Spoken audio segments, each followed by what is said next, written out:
नमस्कार, सुनील डोगरा के साथ यंग बाइट्स में आप सबका स्वागत है। आज हम बात करते हैं डीएसपी ट्रैफिक पुलिस रानू कुंडल मैम से। आइए इनके बारे में जानते हैं। मैम, पर्सनली अपने बारे में कुछ बताइए, आप यहाँ तक कैसे पहुँचे, आपने एजुकेशन जो है वो कहाँ से की है? मैंने एमफिल किया हुआ है। ग्रेजुएशन मैंने 12th तक रामबन में ही पढ़ाई की है। बेसिकली मैं एक छोटे से गांव से ही बिलोंग करती हूँ, मैत्रा से। तो जब मैं पढ़ाई करती थी तो मेरी मदर को लोग कहा करते थे कि ये बेटी है, इसको पढ़ा के आपको क्या फ़ायदा है, अगर लड़का होता तो कल को आपको इसका फ़ायदा होता है, ये आपके पास रहते, ये तो शादी करके चली जाएगी।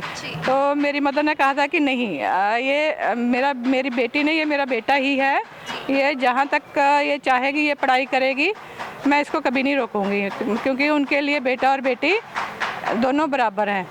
तो उसके बाद मैंने ग्रेजुएशन जो है वो मैंने गवर्नमेंट डिग्री कॉलेज गांधीनगर से की थी, वुमेन कॉलेज से। फिर मैंने post graduation university of Jammu से की है। उसके बाद 90 में मैं पुलिस में भर्ती हो गई एज ए सब इंस्पेक्टर। फिर उसके बाद ट्रेनिंग वगैरह करने के बाद कुछ देर में यहाँ सिटी थाने में मैंने प्रैक्टिकल किया। उसके बाद SHO वुमेन सेल रही मैं, जब ये कैनाल रोड पे वुमेन सेल हुआ करता था। फिर उसी दौरान मेरी ट्रांसफ़र हो गई थी SOG श्रीनगर में। तो उस टाइम SOG में जाने वाली एंटी मिलिटेंसी काम करने वाली मैं अपनी स्टेट की पहली लेडी अफसर थी। तो वहीं से मैंने वहाँ 5 साल काम किया है SOG श्रीनगर में। तो वहाँ से ही मुझे इंस्पेक्टर मैं वहाँ ही बनी हूँ, DSP भी मैं वहाँ बनी हूँ। तो बहुत टफ था जब मैं गई थी, तो सभी ये कहते थे कि एक लेडी जो है वो AK-47 उठा के मिलिटेंटों के साथ कैसे मुकाबला करेगी। लेकिन मुझे अपनी मदर को प्राउड फील करवाना था, और तब भी मेरे जहन में मेरी मदर के ही लफ्ज़ थे। वो कहते थे कि मेरी बेटी मेरे बेटे से कम नहीं है। तो वो सब चीज़ें लेके मैं वो काम करती रही, जो कि मैंने बहुत डेडिकेशन से किया, और बहुत अच्छा रिज़ल्ट उस सब का रहा। कभी ना मुझे ये लगा कि मैं एक लेडी हूँ तो मैं ये कैसे करूँगी, वो कभी मेरे जहन में तब भी नहीं आया, तो अब भी नहीं आता है। मैम, फैमिली में ज़्यादा सबसे सपोर्ट किसकी रही, जिसने सपोर्ट आपको किया? मेरी पेरेंट्स ने, मेरे भाई बहनों ने, सब ने मुझे सपोर्ट किया है। ऐसा कोई बंदा नहीं मुझे घर का, मेरी फैमिली में ऐसा कोई नहीं था कि जो ये बोले कि ये नहीं करेगी या पुलिस में नहीं जाएगी। उनको ये था कि जो आपको अच्छा लगता है, जहां आप शाइन कर सकते हो आप जाओ। तो तब मुझे ये लगता था कि क्योंकि मेरी मदर को लोग मना करते थे कि बेटी को मत पढ़ाओ, तो मुझे ये लगता था कि मैं कुछ ऐसा करूं जो लड़के करते हैं, जो लड़कियों के लिए एक मिसाल बन जाऊं। तो उस हिसाब से मेरे जहन में जो था, मुझे ये था कि बेल्ट फोर्स में मुझे जाना है। तो तभी मैंने जब ये पोस्टें निकली थी सब इंस्पेक्टर की, मैंने अप्लाई किया था, और उसमें सारे टेस्ट वगैरह क्वालिफाई करके भर्ती हो गई थी पुलिस में। मैम, बाकी लड़की भी जो चाहती हैं कि ट्रैफिक पुलिस में आप जैसे वो बने, उसके लिए क्या एग्ज़ाम वगैरह देने पड़ते, क्या करना पड़ता, आप वो बताइए। हम देखो, हमारा तो भर्ती तो जनरल भर्ती ही होती है। ये हमारी JKP के है, विंग्स हैं, अलग अलग है, ट्रैफिक है, CID है, डिस्ट्रिक्ट पुलिस है। तो उसमें आप किसी भी फील्ड में शाइन कर सकते हो, किसी में भी, जहाँ भी आप इंटरेस्ट से काम करोगे, जो काम आपकी नेचर के हिसाब से आपको ठीक लगता है तो वो आप कर सकते हो। आप ट्रैफिक में आ सकते हो, आप CID में जा सकते हो, आप थाना संभाल सकते हो, सब डिवीज़न देख सकते हो, सिक्योरिटी में जा सकते हो, हर जगह। ऐसा कोई नहीं है कि... इसके साथ साथ पर्सनल सवाल है छोटा सा आपसे, कि जो लड़की मतलब टीचर लाइन वो करती है, डॉक्टर बन रही है, इंजीनियर बन रही है, तो आपने ये लाइन कैसे चुनी, उसके पीछे क्या था? नहीं, मुझे शुरू से ये लगता था कि मुझे कुछ अलग करना है। क्योंकि जब लोग कहते थे कि भाई ये लड़की है, ये क्या करेगी, क्यों पढ़ा रहे हो इतना लड़की को MPhil करा के क्या करोगे।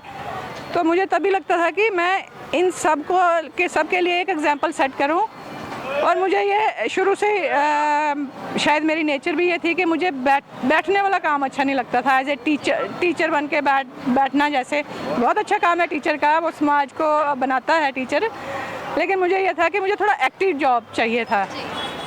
तो इसलिए मुझे लगा कि एक्टिव जॉब पुलिस से ज़्यादा और कोई नहीं हो सकता है, इसलिए मैंने ये पुलिस में आना चूज़ किया था।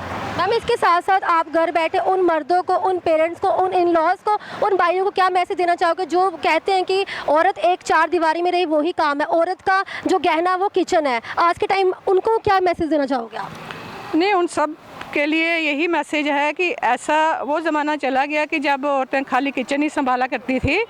आज हम गन उठा के फील्ड में बाकी अफसरों के साथ बराबर हिस्सा ले सकती हैं, हम शायद उनसे भी ज़्यादा अच्छा काम करके, क्योंकि जितनी डेडिकेशन एक लेडी में होती है काम के प्रति, काम चाहे जो मर्ज़ी हो, वो बहुत अच्छे से कर सकती हैं।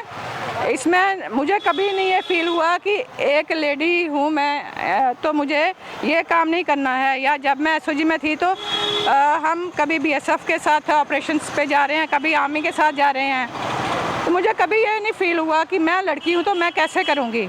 जबकि अगर हम कहीं ऑपरेशंस पे जा रहे हैं तो हम लोग 200-400 काफ़ी तादाद में हुआ करते थे, जिसमें मैं अकेली लड़की होती थी, पर मुझे कभी फील नहीं हुआ ये। इसलिए मैं सबसे ये रिक्वेस्ट करती हूँ और उन सबको मैं ये संदेश देना चाहूँगी कि अगर आपके घर की कोई भी लड़की कुछ ऐसा जॉब ज्वाइन करना चाहती है जो ज़्यादा एक्टिव है या थोड़ा डेयरिंग है, अगर वो करना चाहती है तो उसको करने दीजिए, क्योंकि उसमें ये कैपेबिलिटी है, तभी वो ये सिलेक्ट कर रही है। कर सकती है, वो बहुत अच्छे से कर सकती है। हम अपने बच्चों के लिए बहुत प्रोटेक्टिव होते हैं, लेकिन हमारे बच्चों में इतना हौसला होता है, वो इतने ताकतवर होते हैं कि वो ये काम कर सकते हैं। बाकी मैम उन लेडीज़ को क्या मैसेज देना चाहोगे जो घर बैठे बाहर निकलना चाहते हैं, उनके मन में नेगेटिव थिंक आते हैं, उन लेडीज़ को क्या बताना चाहेंगे आप? नहीं, नेगेटिव थिंकिंग तो नहीं आनी चाहिए किसी के दिल में भी, क्योंकि ऐसा कहीं ये नहीं है कि आपको कहीं ये लगता है कि पता नहीं मैं इस फील्ड में जाऊंगी तो मेरे साथ क्या होगा। ऐसा कुछ नहीं है, आप हर जगह सेफ हो। आप में सिर्फ हिम्मत होनी चाहिए। आपको कहीं कोई डोमिनेट नहीं कर सकता है, कोई आपको एक्सप्लॉइट नहीं कर सकता है जब तक आप खुद ना चाहो। मुझे नहीं लगता है कि फील्ड में कहीं, और मुझे कभी ऐसा मेरे साथ कभी भी नहीं हुआ, और मेरे सामने कोई ऐसी लड़की भी नहीं आई जिसने ये कहा हो कि मैं इस फील्ड में आई हूँ तो मेरे साथ ऐसा हो गया। ऐसा कुछ नहीं है, कहीं कोई गलत नहीं होता। हम सारे एक ही समाज में रहते हैं, हम चाहे किसी भी फील्ड में चले जाएं, समाज तो वहीं पे उसी समाज में हमारे भाई बहन, रिश्तेदार, दोस्त सब लोग होते हैं, और हम भी उसी समाज का एक हिस्सा हैं, तो मुझे कहीं गलत नहीं लगता। Thank you ma'am. दोस्तों ये थे हमारे साथ traffic police DSP Ranu ma'am. मैं उन गाँव को मैसेज देना चाहूँगी जो लड़कियों के आने पे खुशी नहीं मनाई जा रही, लड़कियों के आज को डेट में उनको मार दिया जा रहा है। मैं यही बोलना चाहूँगी, बेटी बचाओ बेटी पढ़ाओ, उनको कुछ बनाया जाए। अब इसी के साथ मुझे दीजिए आज्ञा। सोनिया डोगरा, यंग बाइट्स, नमस्कार।